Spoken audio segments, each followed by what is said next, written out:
Hey there! Today I'm going to take you on a tour of my log cabin that I designed. How did you design it, you might ask? Well, I sat down in a meadow, took out a scrap piece of paper, a Sharpie, and a beer, and in 10 minutes I had the design of my cabin, which I probably should have put more thought into. That's how I designed this beauty.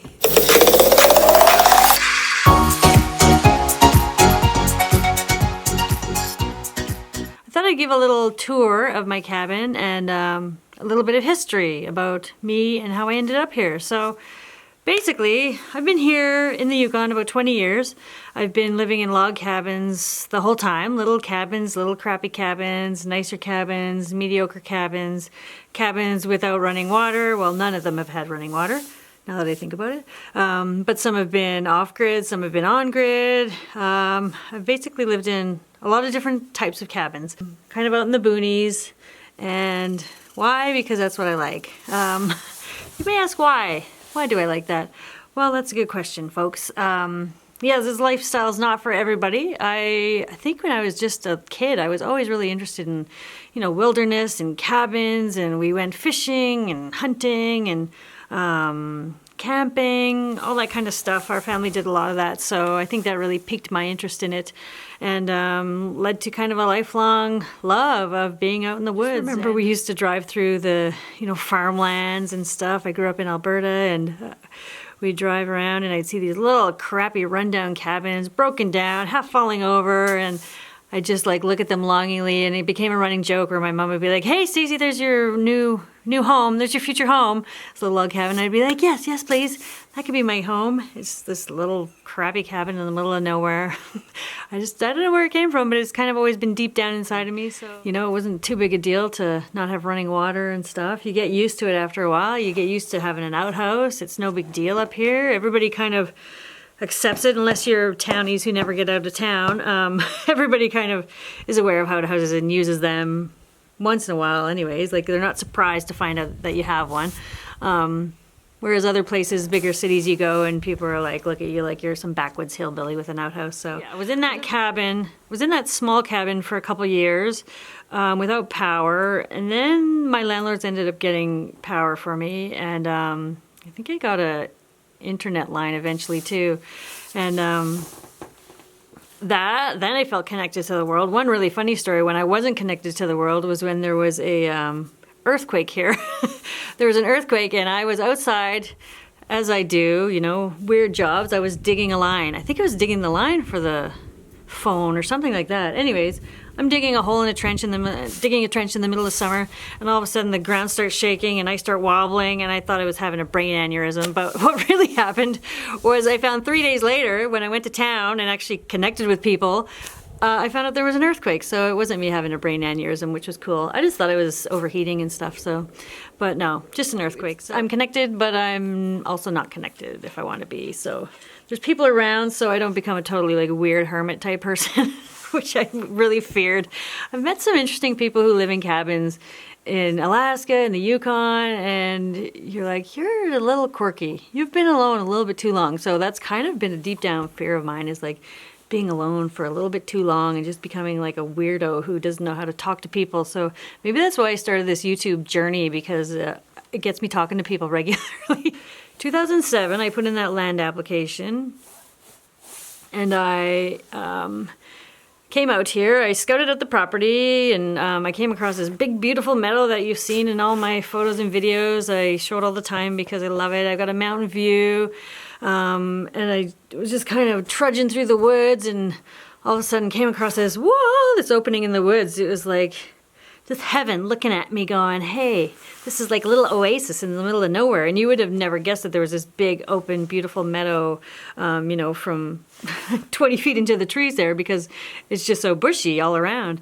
Once I saw it, I was like, "Oh my gosh, I need to get this place." So I did, and that's when the fun started. So built the driveway, cut the driveway mostly myself, with some help from friends too, coming out on the weekends and helping me haul trees away. So I put up a wall tent kind of over there. There's 2 dog yards over there, one that I don't use anymore, but I set up the wall tent right in the middle of them. So I had all my dogs around me on either side, and I had just a wall tent that I lived out of from about June to October. mid-October when it started to snow and started to get cold. I wish I had taken a picture of the wall tent when I had a bed in there and stuff, but I don't think I did, and I can't find them anywhere. But it was not fun in October. I did have the wood stove in there, so it was warm, but it was warm on the side of the wood stove, but the side to the wall tent was cold. And I would go into work every day, and I would be like, my clothes would never dry out. They'd just kind of be damp, and you know, like the wall tent is so closed in that when I first moved into the cabin, I couldn't believe how high the ceiling was. I just felt like it was like the most gigantic house I'd ever been in because I'd been in a wall tent for so many months. So it was kind of funny. Yeah, but I lived in that wall tent while the building was being done, and I had hired somebody to come and build the shell. So he put up the logs. He had built it at his place. All of the logs, put them together, stacked them all up, and then took it down and brought it over here and stacked it up. And so he did that in the roof, and that's really all he did. And then I remember him saying after he was done, okay, now the work begins for you. And I was like, what? What's he talking about? Like, it's building's up? Like, oh God, then I had no idea what I was getting into, you know, with all the insulation and the flooring and vapor barrier and the ceiling. And oh my God, it was so much work. But I just like powered through it and made it livable so I could get in there as fast as I could. So when you have, you know, when it's getting to be October, November in the Yukon, you have major incentive to get a warm place to live. So that was my incentive. And I had some friends helping me too, which was awesome. So I think with that, I'm going to take you on a little tour. Let's go in and check it out. Yeah, these are the 8-inch logs. Still have to finish some of this. I haven't done any trim, have to do this. I did this chinking myself, which I'm not really too excited about. It didn't turn out that great. You can see there's some cracks in there still. Got some insulation up there. I was getting some drafts, so I had to fix that. But, whew, I'm getting cold. Come on in. Here's my dogs waiting patiently for me. Hi, guys. They're like, what are you doing out there? Anyways, so here's the place. Let's just take a little look around. Hey guys. Hi guys. More tuck tape and trim to finish up there. The ceiling. This ceiling is the whoops. The tongue and groove ceiling was a nightmare of a job. Not a job I enjoyed at all. Probably my least favorite job because I was doing a lot of it alone, and it was like a lot of climbing up scaffolding, coming down on the scaffolding. Going up and down to cut things. It's really difficult to do these jobs alone. And then my parents came one summer and my dad cut and handed me boards, and oh my gosh, did it ever go fast. The way I decided what was going to, the way my cabin was going to be designed was I basically sat down with a beer and a Sharpie and a small piece of paper. And the builder asked me to draw a design. So I drew a square cabin with a bunch of windows, because the last cabin I was in had tiny, tiny little windows. There was no light in there. It was so dark all the time. So I went overboard. I went crazy here, and I put in a window there. I put in a window there. You can see behind the desk there's a window there. It's not a window, it's a piece of plywood, because he cut the wrong size of the window, so I didn't have one to match. I got one over there. Got these two massive windows, 5 feet by 5 feet right here. And then that window over there, and then one in the bathroom. This is a 250-gallon water tank. As I said, I do have running water, and that is the pump that I use for it. My on-demand water heater, it's electric. I was going to get propane, but I just ended up getting electric. I can't remember why now, but I did. Stove, the usual tiny little kitchen, my homemade counter, which is fabulous. You can see the extent of my carpentry skills here. Yeah, that's a project I'd like to get done, is some cupboards and nice counter space in here, but haven't done that yet. The floor, I put in the floor, this is new, this is a couple of years old, so I used to have plywood floors that I painted and had to paint every year basically, because the dogs, with multiple dogs running in here non-stop, it wore down a lot. So this is awesome flooring. It's the vinyl planks, just put on with some glue underneath, and yeah, that was my summer job of a couple of years ago.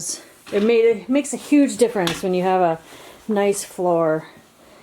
You can see around the stove, I still have to do some trim here. I've done these tiles a couple times. They keep cracking. I think maybe because I'm not putting the grout in the middle, I'm bad at doing some jobs and not really finishing them, so that could be why. Luckily I have lots of extra tiles that I can replace it with. Window that I got a couple of years ago. I was getting quite a draft in here. All of the windows that I got for the cabin when I first built it, I basically built the cabin, or designed it with my Sharpie, based on what windows I was getting. So I got all of the windows for here for I think $400, and that's like a lot of windows, and they were all used and really old.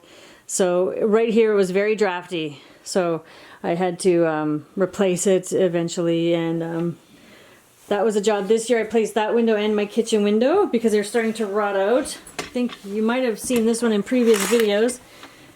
This is a window that cracked. You can see the cracks down there, and it leaks too, so I've got that stuff down there. Hey, there's a fly. Flies are alive. But you can see there's one pane. You can see all the panes in there that are broken, 2 of them. When we installed it, we accidentally dropped it as we were installing it and cracked all but 1 pane. This is where I learned to drywall, up there. You can see the humps in it probably. I am not a good drywaller.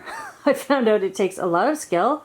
But I think if I did it again, I've done it a couple walls now, or a few, so I think if I did another one I'd be a lot better at it. Still haven't done the trim up there either. You may be asking why I have outlets up there, the plugs. It's because I was going to extend the loft. I was going to extend it across there.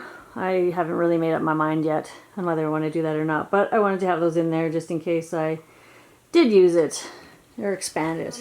I also put in that railing up there with a friend. I think it looks pretty good. Of course I didn't finish the edges because I'm very bad at finishing jobs. One day I may do it. So here is the loft. You can see it. And you can see the view out the window. Maybe not because it's, oh, you can kind of see the trees there. Anyways, it's just small, not a ton of room. View out the back, view of the outhouse. These sheds. Got a bunch of storage up here. Some stuff I don't want to leave out in the shed. A wardrobe, a dresser, bed, trim not done again. Another dresser. That's about it. This flooring is all worn out. And I realized after I put it in, it's upside down. You can see the grooves here. They are apparently supposed to be on the bottom, and I did not know that. So I installed it, and now they collect all this dust and hair and all that stuff. So I was thinking of actually putting the vinyl flooring down here over top of it, but that could be another summer job. So the bane of my existence was taking laundry to town to our crappy laundromats and having to do it there. So this is one of my purchases in the last few years, was a washer and dryer, and oh my god, did my life ever improve. After decades of doing laundry in town, at the crappy laundromats, with the crappy owners who yell at you for washing your clothes and giving them money, I just had enough. So anyway, so this is the washer dryer, shower, tub. So there you go. In a nutshell, that's my place, and it's ongoing work all the time. Priority projects are probably to, let's see, my roof leakage, that's probably a priority. I would like to put up a shed. I like to expand the cabin. I like to get a composting toilet. I like to get all new windows, finish getting my new windows, and get the trim all done. It would be nice to have that finished, but you know, these things take time.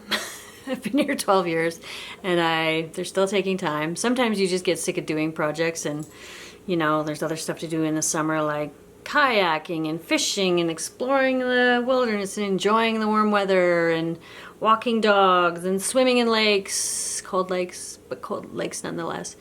So yeah, I'll have to figure out what I'm going to do because I need to get something done this summer. I think it's about time that I took on another project. Anyways, thanks for joining along, and hope you enjoyed the tour of my little log cabin in the Yukon. Thanks. That's dirty. I thought I'd give, oh good, clouds, yes. I'm going to take you on a tour of my log cabin in the Yukon wilderness.